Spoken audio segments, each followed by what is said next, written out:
Live from downtown Detroit, home of WDIV and Click on Detroit, Local 4 News at 6 starts now. Michigan's COVID case numbers show a big spike as we learn one high school student has sent an entire grade level home for 2 weeks. Journalist Danny Fenster is coming home, set free from a Myanmar prison. We're hearing from Danny himself and the family members who can't wait to see him in person again. And a neighbor's camera rolls as a Detroit man's conversation with a state trooper escalates into violence. Glad you're with us tonight at 6. Devin Petway says he was just trying to communicate with one of several officers who showed up to execute a search warrant unrelated to him. MSP sees things differently, but here's what the video shows. A lot of punching and eventually a takedown. Local 4 defender Sean Lay live with more on the circumstances and what both sides are saying tonight. Sean, good evening. And Kimberly, let's set this up for you. This happened outside a home in a driveway where troopers were headed inside a home. They were investigating a kidnapping. One of those troopers, however, was outside throwing punches. That trooper and the man absorbing those punches, they had no idea someone was at a side window next door capturing all of this on camera. A neighbor taking this video November 6th, an MSP detective sergeant grabbing and punching a man in his face 4 times, kneeing him in the ribs, and that man is taken down. Devin Petway is the person on the receiving end of those blows. I see it so much, and I never thought in a million years that it would be me. MSP confirming troopers were at this house on Apple responding to the kidnapping of an 8-year-old. Petway's sister lives here. He met troopers in the driveway, he says, to tell them that the person they were looking for would be coming out of the home peacefully. He was aggressive out the gate. Like, as soon as he seen me, like, he was trying to snatch me to the ground, snatch my bag out of my hand, like, and it was like, why are you doing this? Petway says no other trooper there threw punches. MSP tells us Petway has now been charged with felony, resisting and obstructing police. But for the neighbor who recorded that video, these things happen and we never know about it. Case of a police officer who had an ego issue that particular day with Mr. Petway, who was voicing his concerns in the way that he was being treated. And that turned into the officer sucker punching Mr. Petway. I kind of was praying. I wasn't thinking too much. I kind of was praying that he didn't take me from my 3 children. Back here live now, Mr. Petway and his attorney, Steve Haney, they say they checked late today. They're unaware of any felony charges being filed in this case. However, they plan on filing a lawsuit against MSP this week. Kimberly? What about the trooper, Sean? Do we know? Is he still working? Spoke to MSP in Lansing today. They say any use of force is under review. So we'll have to wait to see what that review finds. Okay. Sean, thanks. Now we turn our attention back to COVID. New numbers from over the weekend are not good. State reporting 21,034 new cases over the past 3 days. So there's an average of 7,000 cases per day in the state. We've also lost 95 more Michiganders to COVID-19. That includes 27 from a review of vital records. State has tracked 87 new school outbreaks. Biggest outbreaks were at Pioneer Middle School in Plymouth, which saw 17 cases, and Mumford High School in Detroit with 16. There is some good news on the vaccine front, though. At 70%, in fact, just a hair higher, 70.2% of Michigan adults have now received at least 1 dose of the vaccine. A positive COVID case has led Pontiac High School to move its entire 10th grade to remote learning. In a statement, the superintendent, Kelly Williams, is saying keeping our students, staff, and community safe remains our top priority in the district during the ongoing COVID-19 pandemic. The decision to move our 10th graders to remote learning until November 29th was made as a precaution due to the nature of student interaction at the secondary level and likelihood of exposure to an individual who tested positive. We continue to enforce our safety protocols, including masking, social distancing, and wellness checks for all who come to the district. The family of Huntington Woods journalist Danny Fenster is celebrating his freedom tonight.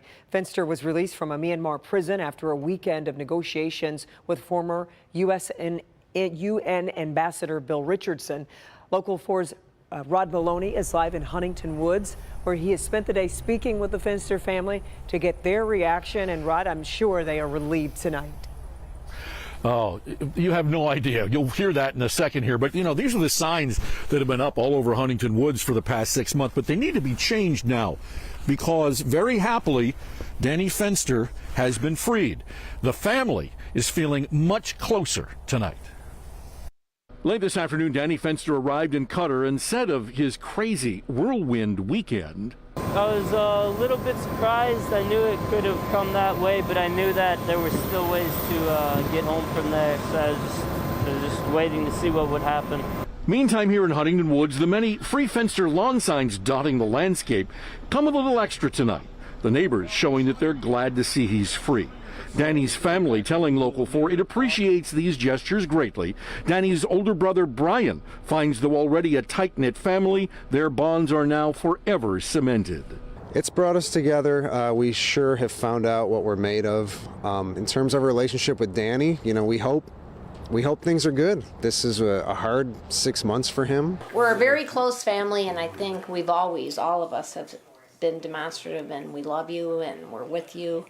So I think he knows that, we know that, Brian and Karen know that, we're just all anxious to see him. Danny's father, Buddy, says the real unsung hero here is Danny's wife, Julianne, a Brazilian diplomat who provided the best support she could to her husband and kept Danny's family updated here.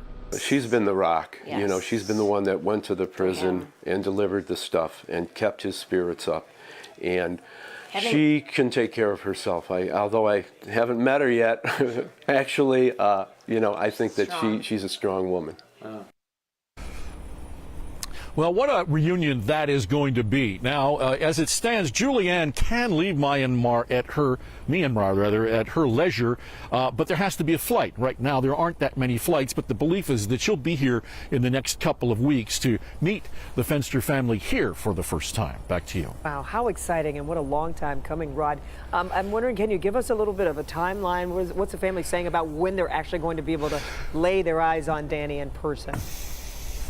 It looks like tomorrow. Now, there's going to be a press conference with the Richardson Foundation in New York City. Whether Danny actually attends that, we still don't know. The family wants to keep this kind of private, and so they've been saying that they expect tomorrow be the day, but we're not entirely certain. We'll have to wait and see on that. Yeah, but we will continue to follow it. Okay, Rod, thanks. There are some big ups and downs coming in our weather, but today was mostly just kind of cold and cloudy. Kind of down. Yeah. Paul's here with the first look at our forecast, Paul. Yes, I'm going to brighten you up. Take a look. Here's Campus Martius. It is looking more and more festive by the day. It's just beautiful down there. And I'll tell you what, it's been cold enough to do some ice skating. I mean, with some of these temperatures, we're in the 30s right now. 34 over in Adrian, 37 in Port Huron, 35 in Ann Arbor, 38 in Detroit. Temps going down into the 20s tonight, so you would be able to make some ice there. You can see now the trend right at the end of the satellite loop here. You can see the trend, the cloud cover starting to break up a bit, and that will be a trend through the night, which will allow those temps to drop. And so initially in the 30s, dropping into the low 30s by midnight, and then eventually into the upper 20s by tomorrow morning. And here is the weather roller coaster sticking out like a sore thumb is Wednesday, and that's a boy, oh boy, look at that. Compared to average, the rest of the days, But tell you what, 61. We'll talk about that, and we're going to talk about potential Thanksgiving week travel trouble in a few minutes. Right now, I want to remind you about the Local Forecasters app, Real-Time Radar. That came in real handy over the weekend. It is fast. It is the best weather app in the nation. Just search under WDIV in the App Store, and best of all, it's free, guys. Paul, President Biden signed his infrastructure bill into law today in front of a bipartisan group of lawmakers. The trillion-dollar bill pours billions into roads, bridges, and public transit. It also sets aside money to replace lead water pipes and expand internet access. 13 Republicans crossed party lines to vote with the majority of Democrats to get the bill passed. Today, we're finally getting this done. So my message to the American people is this: America's moving again, and your life is going to change for the better. Finding common ground to advance the interests of the American people should be rewarded, not attacked. Michigan would get billions of dollars in the bill for things like roads, lead pipes, and electric vehicle charging stations. Governor Whitmer and the legislature would then decide how to use that money. Money should arrive in Michigan by the spring. The governor also put out a statement that reads in part, "I cannot wait to put the billions of dollars that we will get under this plan to work in Michigan as we stay laser focused on putting Michiganders first, growing our economy, creating jobs, and driving down costs. The investments that we will be able to make with this plan will help keep drivers safe on the road and ensure our roads get fixed using the right mix of materials so they stay fixed." An investigation into financial practices put the superintendent of Romulus Schools on the sidelines for weeks. Well, now that investigation is over, and a lot of people are asking, is Benjamin Edmondson coming back to work? Priya Mann, live with the very latest tonight on that story. Priya. Yeah, Kim Devin, the president of the Romulus Education Association, says there was no smoking gun in this investigation linking Dr. Edmondson to any wrongdoing. Tonight, the school board is holding a special meeting, and I'm taking a look at the agenda. There's about a dozen items. The future of the superintendent is not one of them.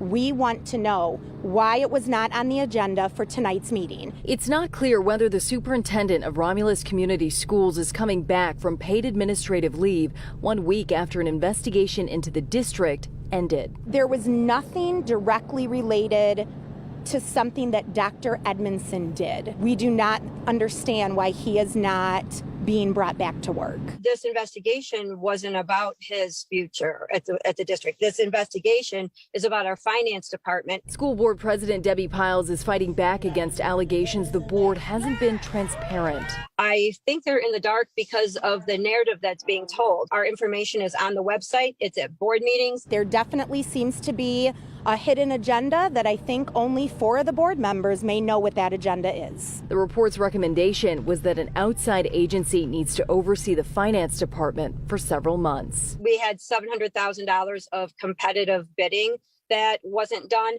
I don't know who's responsible for that. We know that IRS payments weren't made. Right now, I want the board to know what are all the areas that need to be cleaned up. I would say to the school board is that Dr. Edmondson needs to come back to work. You need to stop micromanaging. The teachers want him back. We were moving forward with him in charge. And what's certainly clear is that he has a lot of support here in Romulus. Now, while Dr. Edmondson has been on paid administrative leave, there has also been an interim superintendent who's being paid hundreds of dollars a day. Teachers say they want answers to that. We have been to several board meetings in the past. We'll be here tonight at this special meeting and bring you the very latest at 11. Reporting live in Romulus, I'm Priya Mann, Local 4. And Priya, we should also probably mention that all of this comes on the heels of a slew of other resignations.